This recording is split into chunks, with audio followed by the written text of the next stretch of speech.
Madame, Monsieur, bonsoir. Merci de vous joindre à nous. Dès les années 50, la France va chercher des territoires à travers le monde dans ses différentes colonies pour tester sa force de frappe nucléaire. Le Sahara algérien va devenir son premier terrain d'essai dès les années 60, moins peuplé que le nord du pays et désertique, avec son sable qui ne laisse pas trop de marques.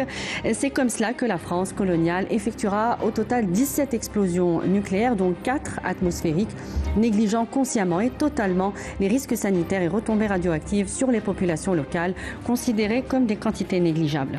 Aujourd'hui, tout reste à faire dans ce dossier brûlant, comme le qualifiait laconiquement l'historien Benjamin Stora dans son rapport sur la colonisation et la guerre d'indépendance.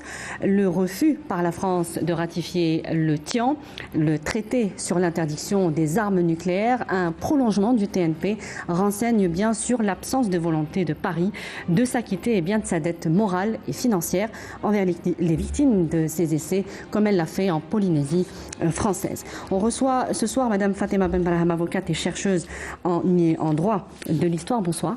Bonsoir Madame. Merci d'être avec nous. Vous êtes engagée bien sûr dans la reconnaissance pleine et entière de ces crimes contre l'humanité en Algérie.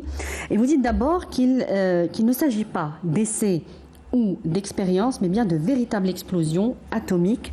L'ancien président François Hollande, ancien président français, l'avait lui-même reconnu en 2014. En quoi cette nuance, elle est importante, Madame Brahim? Ce n'est pas une petite nuance, c'est toute la différence. Parce que lorsqu'on parle d'expérience, cela veut dire qu'on n'a pas encore la bombe. Mais quand on parle d'explosion, ça peut dire que la bombe existe et qu'on va la faire exploser. L'explosion est un véritable crime. Pourquoi, dès le début, ils ont alimenté cet amalgame? Eh bien, tout simplement parce que en 1945, vers les derniers mois de 1945, De Gaulle étant au pouvoir, il a dit « je ne vais pas rester à la traîne ». Il y avait cette course. Voilà, il y avait les États-Unis, l'Angleterre, l'URSS, qui étaient donc les maîtres de la bombe atomique et qui étaient dans le club atomique, c'est-à-dire la puissance atomique, les maîtres de la puissance atomique. Et comme excuse, De Gaulle dira « j'ai peur de leurs agissements à mon égard et donc pour être au même diapason, il me faut absolument une bombe atomique ». Et en 1946, le 20 janvier, De Gaulle part. Mais la politique fait son bout de chemin. Oui. Quelques années plus tard, l'idée de faire exploser une bombe atomique arrive en 1959. Mais entre-temps, ce que la France ne veut pas toujours dire, c'est qu'à partir de 1956, ils ont commencé à installer les installations nucléaires en Algérie. Vous avez vu le nombre de bâtiments, etc., etc. Ils ont utilisé les Algériens pour creuser des tranchées. Alors, ils les récupéraient un peu partout dans les villes algériennes. Ils les emmenaient dans le sud. Et au moment où ils descendaient de leur avion, alors on leur donnait une pioche et une pelle. Et on leur disait « allez creuser ». Ils ne savaient pas de quoi il s'agissait. Ils creusaient. Et là, ils avaient rencontré même des gens de couleur qui ne parlaient pas notre langage. Ça veut dire que c'est les prémices de l'installation matérielle d'une base de vie et de recherche en Algérie venaient de naître. Un peu plus tard, le moment était venu pour avoir l'autorisation de faire des essais nucléaires. On est dans l'appellation essais nucléaires. Oui. Et donc, ils vont Vous parlez de quel accord, justement? C'est pas un accord, c'est l'ONU. C'est à l'ONU. Jules Moche, qui représentait le gouvernement français, est allé demander à l'ONU l'autorisation d'avoir sa bombe atomique. L'Algérie n'étant pas indépendante encore à cette époque-là. Voilà. Alors c'est pourquoi le général El Rey, qui se dit être le père de la bombe, était parti faire une inspection pratiquement aux États-Unis, dans le désert du Nevada, et il a vu que le désert du Nevada était vierge. Donc, Jules Moche, qui est un civil, mais qui représente l'État français, va devant l'ONU et il fait une communication dans laquelle il dit, et c'est là où ça devient important, nous voulons faire une expérience atomique en Algérie, dans le sud saharien, là où il n'existe aucune forme de vie humaine ou animale. Oui. Voilà la présentation qu'ils ont fait de l'Algérie, du sud de l'Algérie. Et alors, malgré ça, l'ONU ne les a pas autorisés. Donc, ils ont continué le programme sans autorisation de l'ONU. Sans accord des Nations Unies. Alors, une fois cette nuance, hein, le mot est faible, c'est vrai, mais une fois cette nuance clarifiée entre essai et véritable explosion nucléaire, une fois cet écueil levé, est-ce que cela nous permet, sur le plan juridique, de contrecarrer eh bien, les projets à l'époque de la France coloniale qu'elle met sur la base des fameux accords d'Évian? Alors, nous ne sommes pas encore aux accords d'Évian en 1959, mais déjà en 1960, ils avaient compris que l'Algérie allait vers son indépendance. Oui. Parce que ce qu'il faut savoir, c'est que dans un premier temps, ce n'était pas l'Algérie qui a été choisie, c'était les Alpes françaises. Ils devaient faire cet exposé dans les Alpes. Et là, la population a dit, mais non, nous sommes français, vous n'allez pas nous tuer avec cette bombe, parce qu'ils avaient déjà entendu parler d'Hiroshima. Hiroshima et Nagasaki, voilà. Évidemment. Alors ils se sont rabattus sur la Corse. Ils ont dit, on va les faire donc dans le nord de la Corse. Et là, dans une réunion avec les maires de Corse, qui ont dit, niet, il n'est pas question que vous puissiez utiliser notre terrain pour faire votre expérience. Et c'est comme ça qu'ils sont arrivés en Algérie. Mais ils savaient parfaitement que l'Algérie allait vers son indépendance. Ils ont tout de suite pensé que si on allait s'installer en Algérie, il nous fallait un délai supplémentaire. Et c'est pourquoi, dans les accords d'Évian, ils demandent à l'Algérie de les laisser profiter pour quelques temps, voilà, dans le Sahara. Mais qu'est-ce qu'ils disent? Ils disent, on a besoin, pour nos installations et pour nos expériences scientifiques, et je voudrais que tous les Algériens puissent comprendre d'ores et déjà qu'il n'y a jamais eu le terme explosion atomique. Oui. Mais c'est des expériences scientifiques. Ils avaient l'expérience de la fusée, le B1 et B2 Nemours, les expériences chimiques et bactériologiques. Donc c'est là, vous comme en tant qu'avocate justement et chargée de ce dossier, vous allez intervenir sur ces aspects qui n'ont pas été justement mis noir sur blanc, et les choses ont évolué sur le terrain. Aujourd'hui, on peut les faire valoir. Bien sûr. Je vais revenir tout à l'heure. Dans les juridictions internationales. Oui, je vais vous dire tout à l'heure, j'ai déjà réagi sur le plan international. Je n'ai pas fermé l'œil sur la question. Je parle de ce point précis. Oui, justement. Oui. Parce qu'il y a eu un colloque international, je vous ai ramené le document, il est là, l'impact humanitaire sur des armes nucléaires. Et j'ai dû intervenir dans ce colloque de très haut niveau. Voilà. Et donc, j'ai parlé clairement, vous voyez, D'abord, j'ai exposé le cas de l'Algérie et j'ai enregistré l'Algérie comme pays victime des explosions atomiques françaises. C'est quelque chose qui n'est pas encore reconnu. Mais même en France, même les ministres de la Défense de l'Angleterre et les autres ministres étaient dans l'histoire de expérience. Et ils ont pensé que l'Algérie avait autorisé la France à faire ce type d'expérience en Algérie. Donc votre bataille juridique, elle commence par là. Elle commence par là. Gommer ces termes qui ne sont maintenant, pas ça y est, tout le monde à la situation. Voilà, tout le monde maintenant sait qu'il s'agit bien d'explosion atomique et non pas d'essai atomique. D'ailleurs, vous l'avez si bien dit tout à l'heure en commençant, François Hollande, 4 jours après le colloque, il reconnaît expressément, il dit effectivement, ce qui s'est passé en Algérie, ce n'était pas des expériences atomiques. Là aussi, c'est un argument de plus pour votre mais de véritables explosions atomiques. C'est ce qu'on appelle une reconnaissance politique. Oui. Donc, politiquement, il a reconnu. C'est un président, il était en fonction. Bien sûr. À partir du moment où le président lui-même reconnaît qu'il s'agit bien d'explosion, nous n'avons plus rien à dire. Ce que ne fait pas l'actuel président français. Si, il le fait. Aussi avec des termes aussi précis. Celui-ci est très versatile.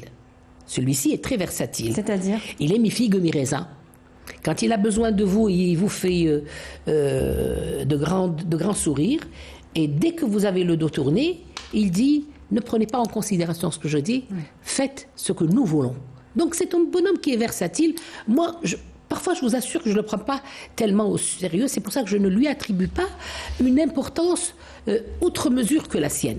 Peut-être c'est la jeunesse, peut-être c'est la méconnaissance du dossier, je ne sais pas. Et peut-être c'est une vision politique qu'il voudrait nous faire admettre, et faire admettre dans son pays sur le plan international. Oui, parce que ce colloque a fait beaucoup de bruit.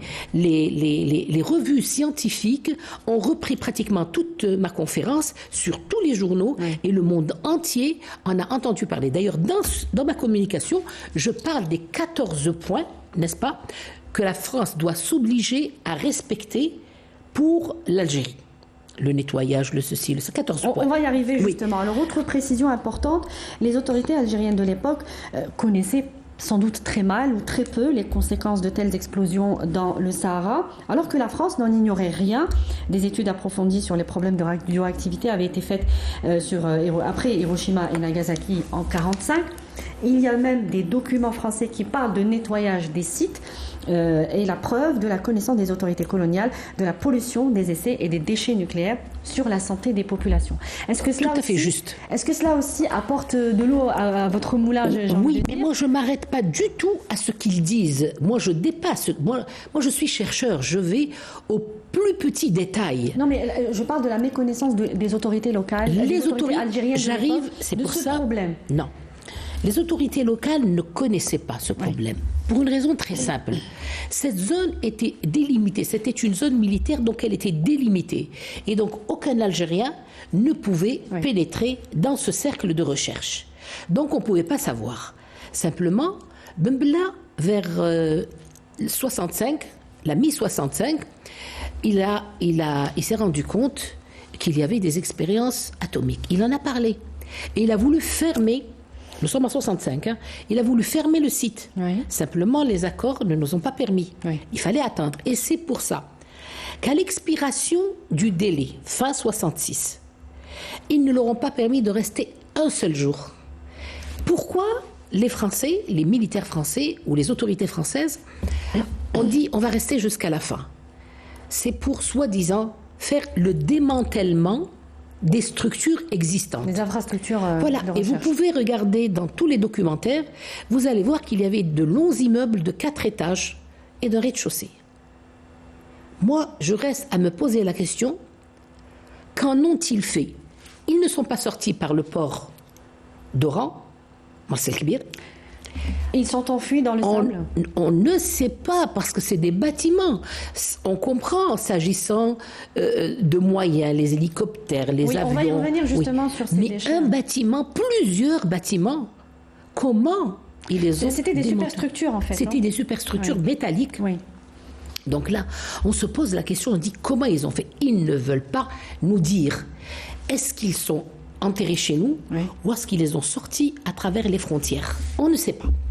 Alors, vous parlez de guerre atomique, oui. Mais nous ne pouvons pas aujourd'hui encore, faute de données précises justement, quantifier réellement ni l'ampleur de toutes les explosions effectuées, ni l'emplacement précis de tous les sites et déchets nucléaires, ainsi que les retombées radioactives. Alors, quand on parle de guerre, on parle de quoi exactement? La première question, quantifier, c'est possible, c'est connu par tout le monde aujourd'hui. Parce que dans leur propre rapport, ils disent que la bombe atomique qui a explosé en Algérie était de 70 kilotonnes. Et quand on dit 70 kilotonnes, et qu'on va comparer avec ce qui s'est passé à Hiroshima et à Nagasaki, on va se rendre compte que les deux bombes, Hiroshima, 20 kilotonnes, Nagasaki, 15 kilotonnes. Nous sommes à 70. Ça veut dire 4 fois plus puissante que ces deux bombes réunies. Et si on parle de 4 fois plus importante, ça veut dire 4 fois plus de dégâts. Si on revient vers Nagasaki, c'était une ville où vivaient 250 000 habitants. Vous savez quel est le bilan de morts? 80 000. Vous vous rendez compte un petit peu? 80 000 personnes qui sont mortes en 1 minute. Irradiées, brûlées, pulvérisées, vaporisée, des constructions complètement à terre, une ville de fantômes. Ça, c'est Nagasaki. Mais 70 kilotonnes, ça, c'est le Sahara algérien. Ils ne peuvent pas le nier, parce qu'ils l'ont reconnu dans plusieurs rapports. Pourquoi De Gaulle avait tenu à avoir une bombe aussi forte? C'était pour leur dire, vous ne nous avez pas laissé faire cette bombe. Pour quel motif? Eh bien, moi, je vais vous envoyer une bombe qui est 4 fois plus forte que celle d'Hiroshima et de Nagasaki. C'était de la surenchère carrément. Voilà. Donc, il rentrait dans le club des Fermé. grands par la grande porte. Voilà. Alors, mais quand je parle de quantifier, par exemple, pour les déchets précisément, est-ce qu'il existe tout simplement des moyens technologiques aujourd'hui pour repérer ces déchets? Parce que sur la zone terre, on retrouve des mannequins, des chars, des véhicules blindés de toute nature, des canons. Sur la zone air, il y avait des avions prêts au décollage ou parqués derrière des monticules de sable. Sur la zone mer, vous en parliez, des superstructures de navires de guerre avec leurs tourelles et leurs canons. La plupart de ces objets, en tout cas selon des indiscrétions ou des documents français, disent qu'ils sont enfouis dans le sable. Les militaires ont fait le travail. C'est tout à fait français. juste. Alors, je commencerai par répondre à la première partie de votre question. C'était la simulation d'une guerre atomique. C'est pour ça qu'il y avait tous ces engins, etc. C'est pour voir quel serait l'effet sur leur matériel militaire en cas de guerre. Voilà. C'était une simulation de guerre. C'était une simulation d'une guerre atomique. Maintenant, pour ce qui est des mannequins, vous avez 2 catégories de mannequins. Vous avez la première catégorie de mannequins où il s'agit véritablement de mannequins remplis de cotonnade ou je ne sais plus quoi, avec une rigidité extraordinaire des bras, parce qu'ils étaient remplis de coton et de foin et de plein de choses. Ça, c'était pour tester les vêtements militaires et voir si le vêtement militaire pouvait souffrir et supporter une expérience atomique, ou alors ils allaient s'engager dans la fabrication d'autres tenues militaires en cas de guerre atomique. Ça, on n'en parle pas. Mais pour l'autre catégorie, des expériences sur les humains, et là, c'est là où on rentre de plein pied dans l'expérience sur les humains, il s'agit de personnes humaines. Et là, nous avons un certain Hans Günther, qui était allemand, qui avait déserté l'Allemagne pour venir rejoindre les rangs de la France. Et il avait été chargé, dans ces 2 camions, d'aller chercher des personnes, sans aucune indication. On donne l'adresse, va chercher des personnes. Quand il est allé, il s'est rendu compte qu'on lui avait préparé un certain nombre de prisonniers et le reste était pris dans un camp de concentration. Ils ne savaient pas pourquoi, eux-mêmes ne savaient pas pourquoi, ils les ont embarqués dans des camions et ils sont venus sur la base. Ils ont été cloîtrés. Mais ces gens-là ont été utilisés comme cobayes. Oui. Ils ont été utilisés sur le point zéro. Alors, sur le point zéro, il est certain, c'est-à-dire comme la bombe d'Hiroshima, quand elle tombe sur un endroit, elle fait un cratère et tous les gens qui sont autour deviennent poussière. Donc, ils ont fait leur expérience sur ces gens-là. Mais ils en ont mis d'autres quand même, des militaires, à 50 km. Et ensuite. Et par rapport aux déchets, Madame Ben-Baraham, est-ce qu'il n'existe pas aujourd'hui des moyens technologiques pour quand même repérer plus facilement, même si nous n'avons pas les cartes qu'il faut? Tout à fait. Voilà, c'est ça ce qu'on appelle une question intelligente. On parle de déchets. La France ne veut pas nous dire où elle a enfoui les déchets parce qu'elle les avait enfouis dans la précipitation. Oui. Quand elle a dit « laissez-moi finir mon programme et je pars ». Cette période a été utilisée pour enfuir les déchets, ils n'étaient pas petits. Un avion, c'est pas petit. Oui. Alors, un avion avait été utilisé pour voir l'effet de cette bombe sur cet avion, et vous avez les déclarations de certains militaires qui vous disent, lorsqu'on est allé les voir, on s'est rendu compte que ces avions s'étaient tordus comme un croissant. Vous voyez l'intensité de l'explosion. Donc, à mon avis, je ne suis pas scientifique. Moi, je m'occupe de la question juridique. Oui. Mais à mon avis, on peut très bien savoir où sont enfouis ces déchets. Si nous avons des satellites, Oui. regardez par exemple pour l'Égypte, le satellite a découvert qu'il y avait une porte secrète derrière le dos du lion et qu'il fallait savoir ce qu'il y avait dedans. Alors l'orifice se trouve, la porte se trouve derrière l'oreille, ils ont réussi à la voir. Oui. Mais on peut faire aussi un ratissage, n'est-ce pas, et voir les déchets où ils sont. Donc on peut faire ce travail-là. On peut faire ce travail. Est-ce qu'il y a une partie, justement, dans ce dossier, dans cette affaire, qui s'occupe d'une partie Non. scientifique? Ni nous, ni eux. D'accord. Et c'est malheureux. Alors moi j'aimerais revenir sur le journal français Jeune Afrique qui dans son édition du 9 août 2021 évoquait la remise par les autorités françaises aux autorités algériennes de cartes dont la France disposait le 29 juillet de la même année, annonce faite par le ministère français des Armées, carte des sites d'enfouissement des déchets radioactifs. Est-ce que vous pouvez nous confirmer cette... Moi je ne suis pas très sûr que cela se soit fait. Je sais qu'ils ont donné certaines cartes des mines. Mais comme ces cartes sont venues des années après, elles ne servent plus à rien. Parce que l'Algérie a commencé à déminer depuis très longtemps, Oui. et puis les mines ont avancé. Elles se sont déplacées de l'endroit où elles ont été plantées, comme je dis entre guillemets, à des dizaines et des dizaines peut-être de mètres ou quelques kilomètres plus loin. Et ces cartes ne nous servent plus à rien. Elles sont arrivées très en retard. Mais pour l'enfouissement des déchets, non. Ce qu'ils ont donné, à mon sens, c'est les cartes qui déterminent les zones. Les zones Oui. où les explosions ont eu lieu. Les zones, on les connaît. On les Avec Gain connaît. et Nickel. Voilà, mais mieux encore, les calculs qu'ils ont sont des calculs qui sont faux. Parce que lorsqu'ils vous disent c'est à un rayon de 70 km, ou 80, ou même 100 km, c'est faux. Parce que les dernières recherches des États-Unis vous parlent de 700 km. Oui. Donc on est Ça vraiment change, en deçà. Et à change mon tout. avis, ce sont des cartes, et je vais vous dire, nous avions à l'époque, il est mort, c'était un monsieur extraordinaire, monsieur Barillot. C'était un expert en armement. Lorsque j'étais avec lui, c'est un ami, lorsque j'étais avec lui en France, lors du colloque, il est venu me voir et il m'a dit, tu sais Ben Braham, j'ai quelque chose. J'ai dit, c'est quoi? Il m'a dit, j'ai des documents déclassifiés. Ah, j'ai dit, alors tu me les donnes, s'il te plaît. Il m'a dit, moi-même, je ne les ai pas compris.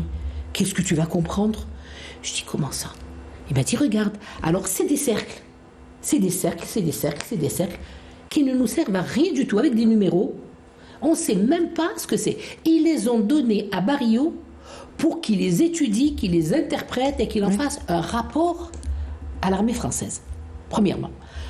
Deuxièmement, le document qui m'a le plus intéressé, et vous allez le trouver sur l'édition du 15 janvier 2014, c'est Le Parisien, Oui. et vous trouverez ma déclaration à côté. C'est le nuage radioactif. Et ça a été un plaisir extraordinaire lorsque nous l'avons obtenu, parce qu'on savait que le vent s'était déplacé, etc. Il avait déplacé le sable, soit vers le sud, ensuite vers le nord, etc. Oui. Mais on n'avait pas de carte. Et cette carte est devenue célèbre, et elle est venue conforter ce qu'avaient dit les Espagnols. Parce que 3 jours après, les Espagnols ont écrit dans leur journal El País qu'une pluie noire s'était abattue sur l'Espagne sans qu'on sache sa provenance. Oui. Donc ça a touché l'Europe, oui. Et ça a aussi touché des pays africains. Mais bien sûr, il y a eu même des pays africains qui ont rompu leurs relations diplomatiques avec la France. Alors comment s'est passé Il y a eu des pays qui n'étaient pas encore indépendants à l'époque. Oui, mais ceux qui étaient indépendants, n'est-ce pas, il y a un pays tout voisin de nous, il a rappelé son ambassadeur, par exemple. Donc, ce qui s'est passé, c'est que le nuage radioactif, il monte en hauteur à un certain niveau, et avant de faire une explosion atomique, il faut s'assurer de l'atmosphère quel vent, dans quelle direction, quelle est leur puissance, etc. Tout cela n'a pas été fait, c'est ce que vous dites? Ça a été fait. Oui. Ça a été fait. Et ils ont fait exploser donc à 7h04 leur bombe atomique. Et ils avaient 2 avions qui étaient chargés de suivre le nuage atomique. Parce que selon leurs calculs, ce nuage allait vers le sud de l'Afrique et allait toucher des pays qui, à la limite, ne les intéressaient pas. Oui. Mais Dieu est plus grand que tout. Savez-vous ce qui s'est passé? Le nuage, ou le vent a tourné. Et le nuage a été pris donc dans ce retournement de direction. Les 2 aviateurs qui étaient dans des avions, qui étaient chargés de suivre le nuage et d'en faire une description, etc., etc.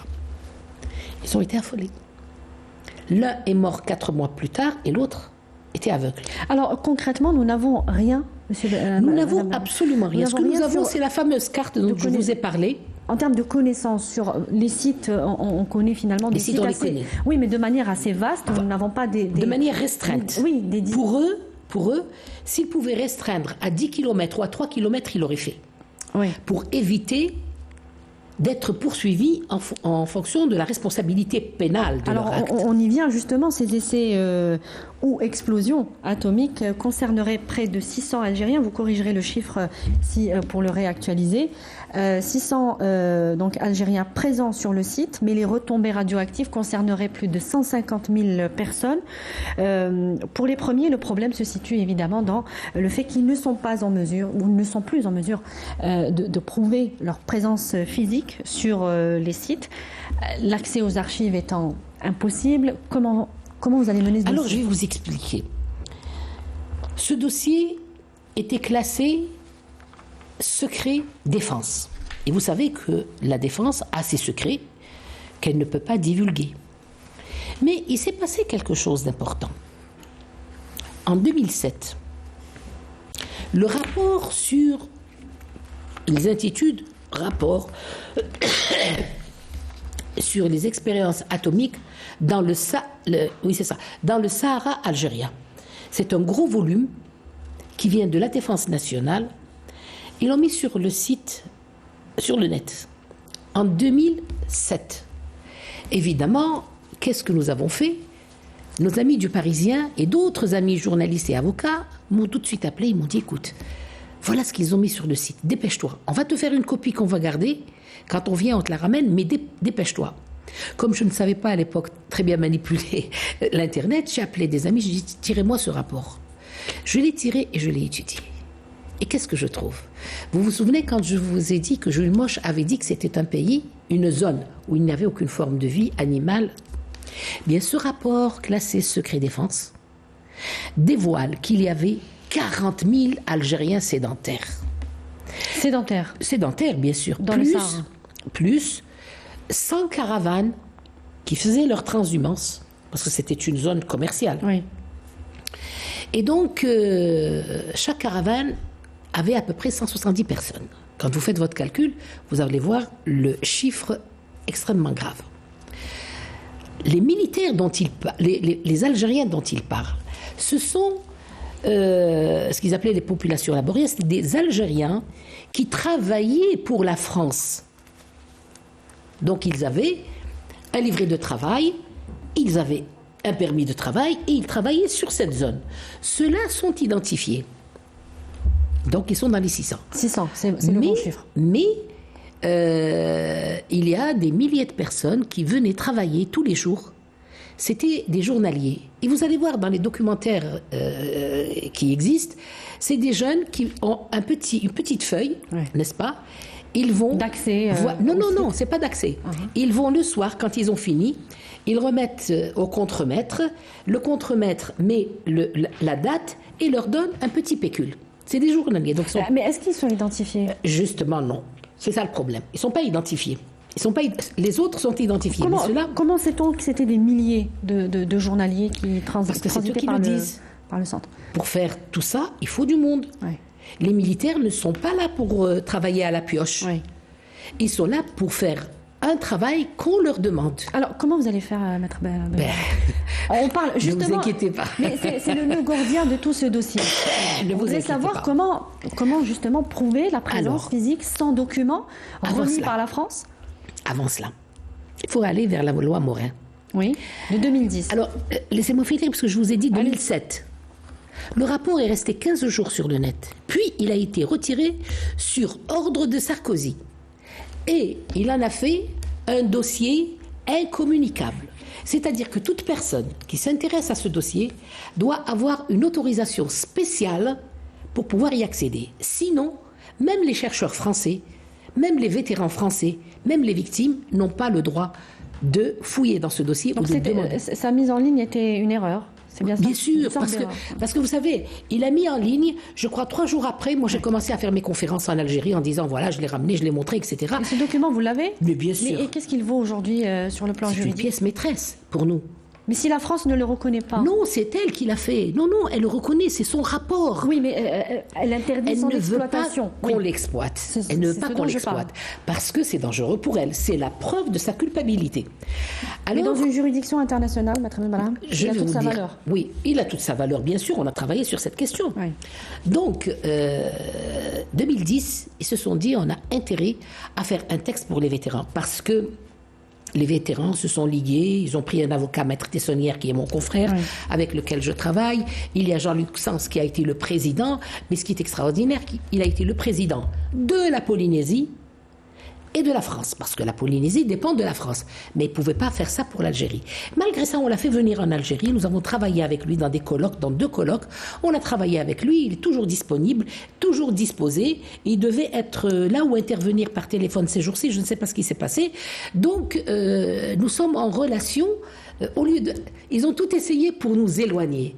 Mais en fait, cet éloignement nous a rapprochés. Mais dans de nombreuses tribunes médiatiques françaises, il est dit que ces vétérans, ces militaires français ont bien été indemnisés. Non, ils n'ont pas du tout été indemnisés. D'abord, le montant qui a été mis à la disposition de la caisse, il est minime. Deuxièmement, les conditions pour y accéder, c'était des conditions impossibles à réaliser. J'ai envie de vous poser cette question, peut-être qu'elle est un peu gênante, mais... Il n'y a aucune question gênante.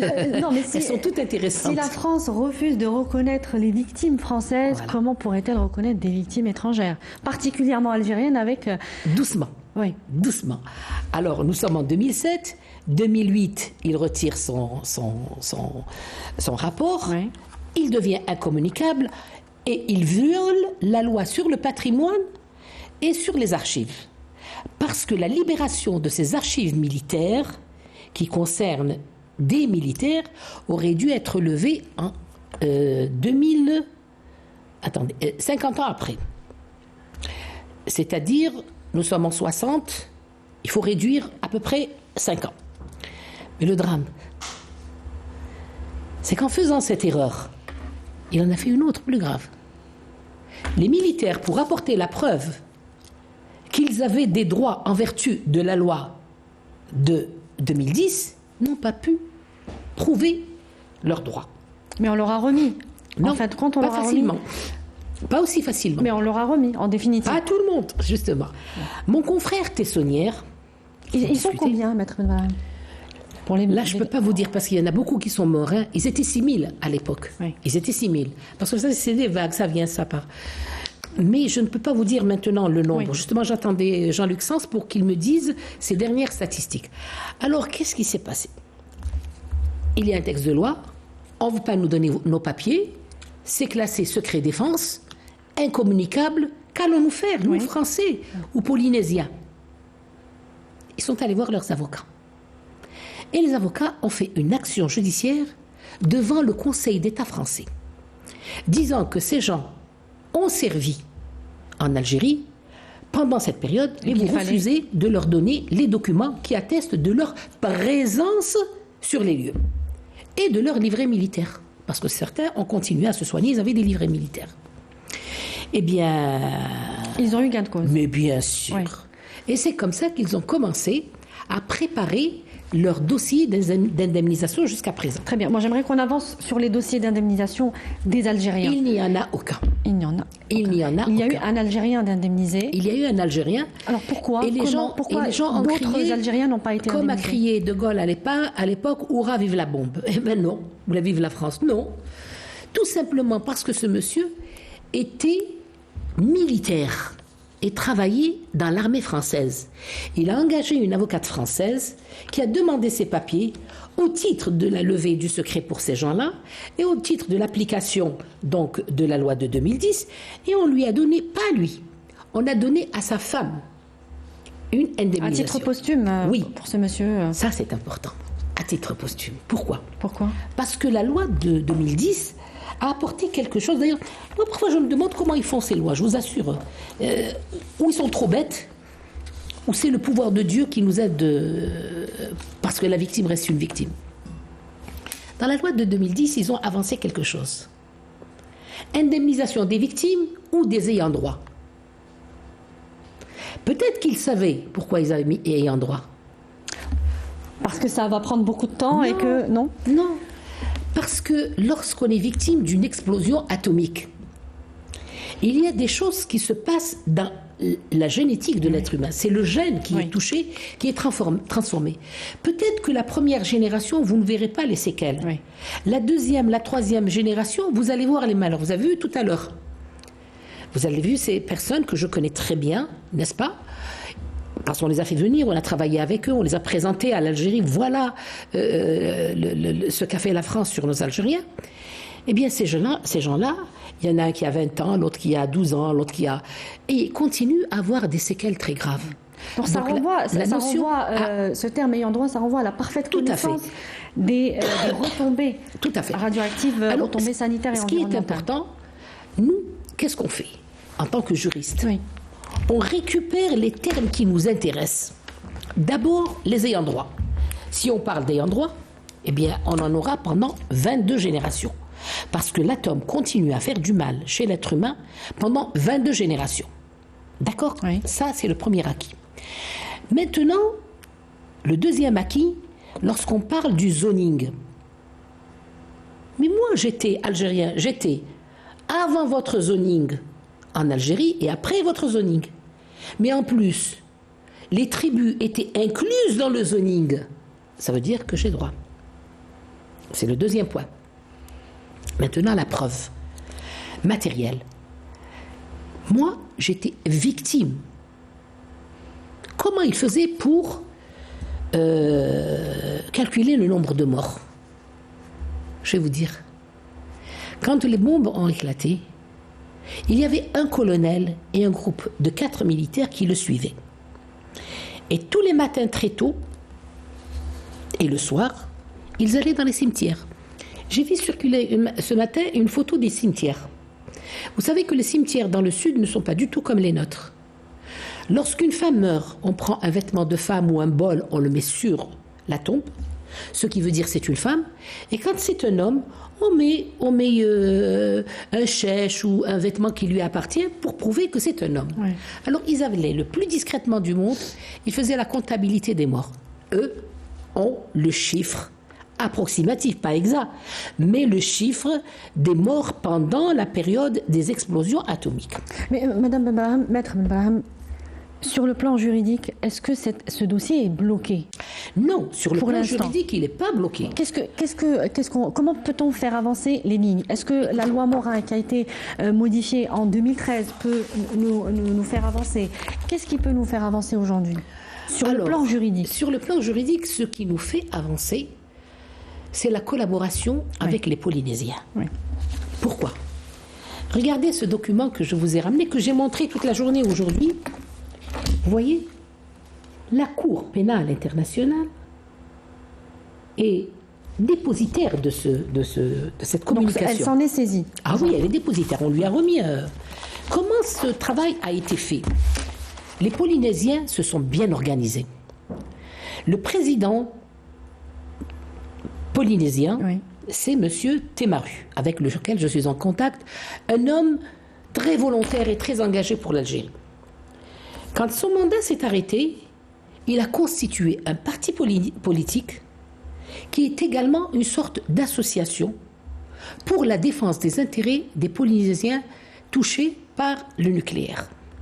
Son parti s'appelle le FLP. Alors là aussi, il y a beaucoup de contre-vérités sur ce qu'aurait obtenu la Polynésie après des pressions qu'elle aurait imposées. Oui, c'est vrai qu'elle a fait des pressions. Vous répondrez sur cette question. Quel type de pression est-ce que je vais vous dire tout de suite. Faire et ça, la on même en a chose, discuté. Justement, nous pourrions activer des leviers de pression. Oui. Nous en avons aujourd'hui. Nous en avons plus qu'eux. Oui. Mais on ne les utilise pas. Mais justement, ils ont. Alors, on dit que, encore une fois, dans de nombreuses tribunes médiatiques françaises, que la Polynésie est prête à conclure ce dossier avec, on le sait, la reconnaissance par Emmanuel Macron de dettes morale et financière. Mais il y a quand même quelque chose, il y a une reconnaissance. C'est quoi une dette morale? On peut la quantifier? Non, mais est-ce que c'est une déclaration qui ne va pas faire avancer les choses sur le plan juridique? Vous savez, ce qui se passe actuellement, la Polynésie, ils attaquent en justice Valéry Giscard d'Estaing, Jacques Chirac, Sarkozy, François Hollande et Macron. Vous allez me dire pourquoi? Ce crime, ce n'est pas un crime isolé. Ce n'est pas un crime simple. C'est un crime commis par l'État français. Et donc le premier responsable, c'est l'État français. Les militaires n'ont été que des exécutants d'un programme nucléaire de l'État. Ils ont construit leur puissance sur la mort de nos Algériens. Donc, dans ce dossier, on leur a dit, mettez ce qui s'est passé pour nous aussi. De toute façon, pour la Genèse, ils sont obligés de passer par ce que... Oui. Voilà. Et nous avons plusieurs pages qui parlent de l'Algérie. Et c'est plein d'informations extrêmement précieuses. Qu'est-ce que nous sommes en train de faire? On suit avec eux de très près l'évolution de ce dossier. Pourquoi nous n'avons pas déposé un dossier à part à la CPI? Je vais vous dire pourquoi. D'abord, l'Algérie n'est pas signataire du traité de Rome du 17 juillet 1998. Ça, c'est le premier point. Donc, on est obligé de nous atteler, de nous rattacher, de rattacher notre wagon à un pays qui a ratifié. Et donc, la Polynésie ne l'a pas ratifié, mais la France,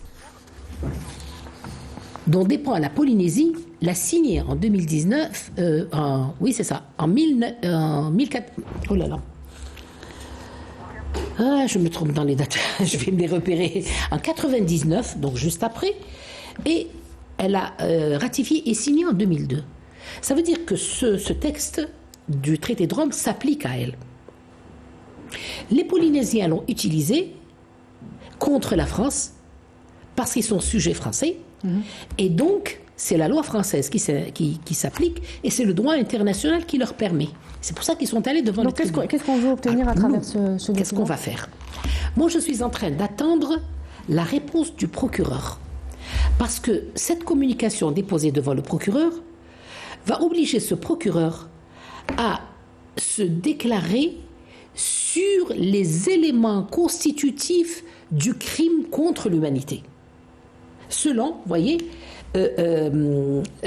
contre l'humanité, en vertu de l'application combinée du paragraphe 1H et K et du paragraphe 2A et de l'article 7 du statut de Rome de la Cour pénale internationale commis notamment par les personnes suivantes, c'est-à-dire les présidents dont on avait parlé. Derrière cela se cache une autre idée, c'est le crime d'État.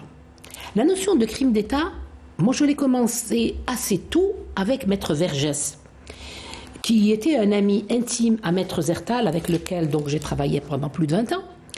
Et quand il venait, on discutait du crime d'État. D'ailleurs, il a écrit 2 livres, dont un a été traduit en langue arabe, le crime d'État. Et ce crime d'État, c'est une notion nouvelle qui n'existe pas encore dans le droit international, mais il va falloir... l'inclure. Tout à fait. Ça veut dire quoi, un crime d'État? Quand on parle de crime, vous allez voir, ils vont vous dire les crimes des personnes, des généraux, etc., etc. Mais il ne faut pas oublier qu'ils ont fait des textes d'amnistie pour que personne ne puisse les poursuivre. Oui. Donc, ça nous ferme la porte sur la France. Hein. Mais nous, ça ne nous ferme pas la porte. Et le crime d'État, c'est celui qui est commandité, ordonné, exécuté par l'État.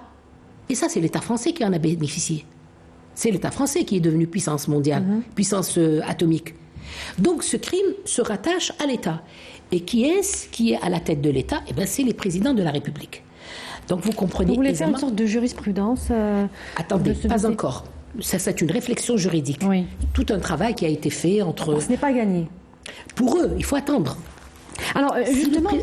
Si le procureur déclare que ces faits sont des crimes d'État, des crimes contre l'humanité, très simple, on s'accroche, et c'est ça notre jurisprudence avec laquelle nous allons travailler. C'est le travail... Mais il manquera toujours les preuves, Maître Bemba. Non. C'est le crime d'État. Après, on va aller dans le détail. Oui. Qui va obliger la France à remettre les documents, les cartes. Alors pour les Français, les vétérans de France, ils ont eu beaucoup de difficultés après 2008. La France, la défense nationale française a fermé, l'armée a fermé toutes les portes. Et là, ils sont allés, comme je vous l'ai dit, devant, je ne sais pas si je l'ai déjà dit, devant le Conseil d'État avec Maître Tessonnière, et ils ont obtenu un arrêt qui a obligé... De toute façon, il y a des déclarations officielles de l'Élysée où il est noté que les situations algériennes et polynésiennes, on va avancer de toute façon, correspondent à des réalités différentes, des solutions propres à chacune d'elles, notamment concernant les impacts sociaux et culturels. C'est pas très clair, justement. Alors, qu'est-ce qui les différencie clairement? Quand on veut noyer une idée... Voilà, c'est un on peu commence à philosopher. En fait, c'est tout à fait la même chose. C'est des explosions qui ont été faites sur des innocents sans demander leur avis et ils ont été irradiés. Non, mais est-ce que cela ne signifie pas que la France est plus encline à reconnaître les crimes? Elle est obligée pour la Polynésie. Vous savez pourquoi? Mais pas en Algérie, pourquoi? Je vous ai dit tout à l'heure, j'avais commencé à vous le dire et après on a perdu le fil. Lorsque ce assez rapidement pour vous poser ce document, quand il était en préparation, on l'avait proposé à nos amis. On leur a dit, écoutez, nous on est indépendants. On n'est pas dans la même situation que vous. Vous êtes toujours ressortissants français. Demandez votre indépendance. Et dès qu'ils ont demandé leur indépendance, il y avait d'abord Hollande qui s'était précipité, puis Macron qui a fini par reconnaître que tous les atolls étaient pollués. Donc il y a une question politique, évidemment. Une question politique. Derrière. Et la question de l'indépendance, c'est une question qui est pendante à l'ONU aussi. Donc c'est une pression politique énorme. Si la France perd les atolls, perd la Polynésie, elle a déjà tout perdu tout autour, qu'est-ce qui va lui rester? Alors aujourd'hui, on a parlé des dossiers d'indemnisation qui sont mis sur la table. Est-ce que vous avez déjà fixé les montants de ces indemnisations? C'est une question un peu, peut-être qui n'est pas encore à l'ordre du jour, mais la question financière pèse de tout son poids justement dans cette affaire. Elle a un impact, effectivement. Mais c'est justement pour éviter cette dette financière que la France contourne le problème. C'est pas de dette financière, hein, attention. Il n'entend pas, lui, une dette financière, je vais vous donner de l'argent. Non, c'est pas ça qu'il dit. C'est une dette morale. Mais pour indemniser les victimes... On s'est trompé. Non, pour la dette. Il faut pas il y a une dette morale et une dette financière. Oui, mais une dette financière, il n'en parle pas. Parce qu'il n'a même pas assez d'argent pour payer ses Français sur son sol et ses Polynésiens. C'est énorme, le nombre est énorme. Mais justement, c'est... Tout le problème de pour les Français, par exemple, que nous avons eu l'occasion de rencontrer ou même de voir dans certaines vidéos qui ont été faites par notre ami Larbi Benchiha, c'est des gens qui souffrent de plusieurs cancers qui ne sont même pas reconnus dans la liste des cancers arrêtés, donc selon la loi de 2010. La loi donc il n'y a pas de montant il n'y a pas de montant. Fixé encore. Il y a un montant global. Mais il est de l'ordre de combien? Je ne me souviens plus pour la France, que c'était pour la France, pour les Français. Nous, on n'est pas concernés. Très bien. Nous, on est obligés. Comme je vous disais, même dans le rapport toxique, on parle de la Polynésie et on ignore l'Algérie. Ce rapport toxique élaboré par le président Macron lui-même. On va terminer sur deux questions rapidement, parce que le temps qui nous est imparti est bien... Ah oui, c'est un sujet, je peux vous parler des heures et des jours. Oui, mais c'est un sujet très intéressant, effectivement. Alors, que devient la mission conjointe des experts franco-algériens sur les essais nucléaires, créée en 2008 et qui s'était réunie pour la dernière fois en mai 2021 qui devait donc réhabiliter les zones géographiques, et puis la création par l'Algérie de cette agence nationale de réhabilitation des anciens sites d'essais d'explosion nucléaire français. Est-ce que nous allons devoir faire le travail nous-mêmes? Justement, moi dans mon exposé au Sénat, j'ai dit il n'est pas question qu'on paye. En vertu d'une loi qui s'appelle le pollueur-payeur, vous avez pollué, vous devez payer. Mais il y a une nuance que je vais vous dire. En principe, l'explosion atomique, sa réaction commence 60 ans après. On commence à voir les résultats. Oui. Est-ce qu'on est dans la fourchette, oui ou non? On est dans la fourchette. Oui. Bien, les Français, ils aimeraient nous envoyer quelques-uns pour dire on va nettoyer, très superficiellement. Mais la réalité, c'est qu'ils veulent savoir ce qui s'est passé 60 ans après. Ils veulent avoir le résultat d'une expertise à moindre coût. Une sorte de laboratoire Voilà. ouvert. Donc, nous, on dit, vous nous envoyez peut-être des gens, des spécialistes, mais c'est nous qui allons faire le travail. C'est-à-dire, on va les chapeauter. Ils ont fait ce travail en Polynésie, Maître Benbrahim. Ils ont envoyé des équipes Oui, scientifiques, mais avec de les médecins Polynésiens. aussi. Avec les Polynésiens. Oui, en Polynésie. Oui, Ouais. mais nous, ils vont vous dire non, parce qu'ils ne veulent même pas reconnaître la radioactivité du sol, bien que tous les tests et tous les examens prouvent qu'il y a une radioactivité très grande. Il faut commencer par là. Donc cette agence nationale créée par l'Algérie, agence nationale de réhabilitation des sites nucléaires. Je ne sais pas ce qu'ils ont Vous ne fait, savez pas mais je ne les ai précisément jamais oui. vus travailler, ça c'est certain, parce que la moindre des choses, ce serait de nous appeler, puisque c'est nous qui avons remué ce dossier. C'est nous qui avons, c'est la société civile. Donc, il n'y a pas de coordination. Il n'y a pas de coordination. Et c'est pour ça, vous me rappelez quelque chose, je viens de faire une proposition au président de la République. J'ai dit, monsieur le président de la République, aidez-nous à créer un laboratoire Oui, de recherche. oui. Ce laboratoire de recherche ne doit pas être lié ni à un ministère, ni à une autorité. Indépendant. Il est tout à fait indépendant. Il sera composé de chercheurs, de vrais chercheurs, In situ. qui travaillent sur ces dossiers. Parce qu'il n'y a Non, pas sur que le ceux- site, sur le site même. Sur le site, on peut demander à nos militaires, parce qu'ils sont habilités Ouais. à le faire. Ils ont l'habitude, donc ils ont les moyens, les combinaisons, les pastilles, tout ça, ils peuvent le faire. Mais c'est ni vous ni moi qui allons... Donc quelle serait la vocation de ce laboratoire? C'est Alors, d'effectuer ce des laboratoire, c'est recherches sur les retombées. C'est pas que sur les retombées, sur tout le dossier. Oui. Vous avez vu les recherches que nous avons faites ici, c'est une partie minime. Donc on aimerait bien que monsieur le Président de la République, lorsqu'il va discuter, que ce soit en France avec les Français ou dans d'autres pays, Qu'il ait des arguments qu'il ait scientifiques. des arguments scientifiques, juridiques, stricts, propres, sans politique. Très Parce bien. que ce n'est pas une question qui se réglera politiquement, elle se réglera juridiquement. Aujourd'hui, cette question, ce dossier est un dossier juridique. Le factuel, nous l'avons dépassé. C'est très bien de le préciser, effectivement, parce que certains comptent justement sur les négociations politiques pour faire avancer le juridique. Vous dites ce soir Non. que c'est le contraire. Non, parce que pour On le terminera politique, là-dessus. oui, pour le politique, généralement, c'est le président algérien avec le président français. Oui. Mais il lui faudrait des documents, Oui. il lui faudrait des papiers. Donc c'est justement N'est-ce pas votre... Très bien, c'est ça, le travail que nous faisons. Oui. Le travail scientifique, on peut le faire. Ils doivent venir avec nous. Et on doit se mettre d'accord sur les résultats. Si on n'est pas d'accord, on va encore avoir 100 ans devant nous. Oui. Et eux comptent sur ces deux méthodes pour diluer le problème indéfiniment. Ce dossier. Et nous comptons également sur le délai pour mettre fin à ce crime contre l'humanité qui en est un par excellence. Maître Fatma Benbrahim, merci pour toutes les précisions que vous nous avez Je vous en apportées prie. ce soir. Je rappelle vous que vous êtes... remercie de m'avoir appelé près de vous. Merci beaucoup. Je rappelle que vous êtes avocate et chercheur en droit de l'histoire. Merci beaucoup. C'est moi qui vous remercie. Merci à vous de nous avoir suivis. Je vous donne rendez-vous très bientôt. Excellente suite des programmes sur notre chaîne. Au revoir.